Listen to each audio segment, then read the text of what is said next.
Andreas adalah murid Tuhan Yesus. Di sini kita mau belajar tentang Andreas yang mempunyai tiga peran yang penting, yang luar biasa yang Andreas lakukan.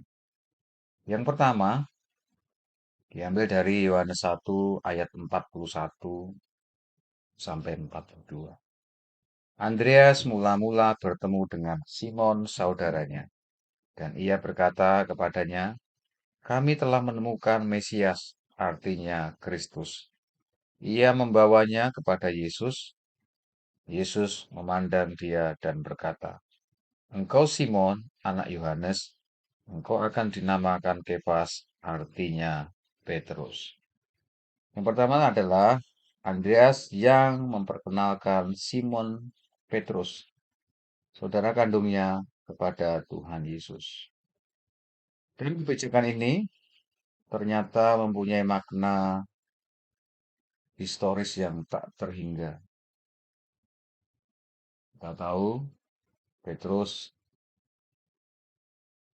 setelah mengalami kepenuhan Roh Kudus,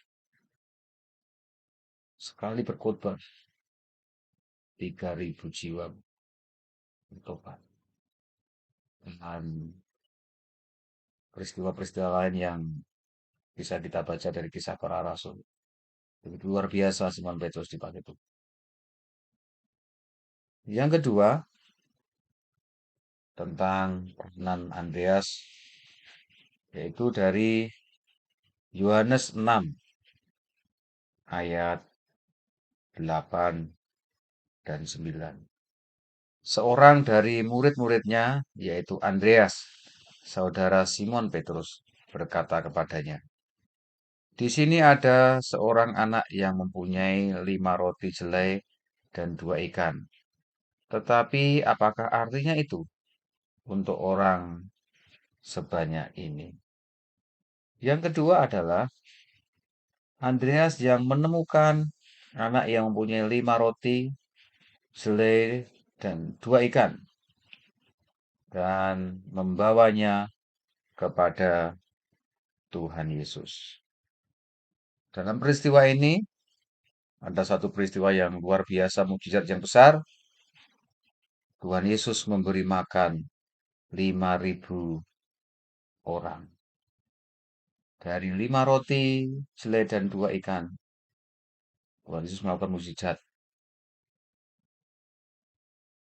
dan memberi makan 5.000 orang.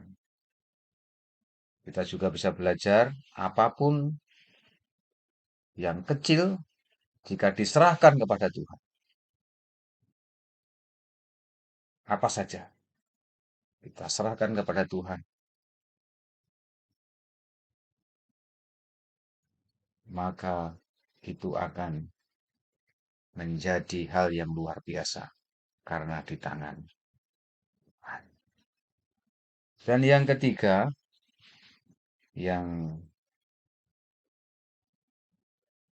Andreas lakukan dari Yohanes 12 ayat 21 dan 22. Orang-orang itu pergi kepada Filipus yang berasal dari Betsaida di Galilea, lalu berkata kepadanya, "Tuan, kami ingin bertemu dengan Yesus."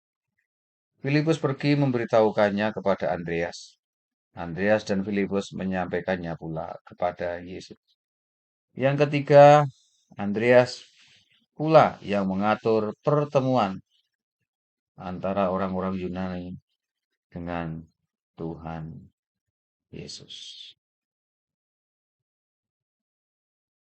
Demikian yang kita bisa pelajari dari peran yang dilakukan Andreas, murid Tuhan Yesus. Tuhan Yesus berkati.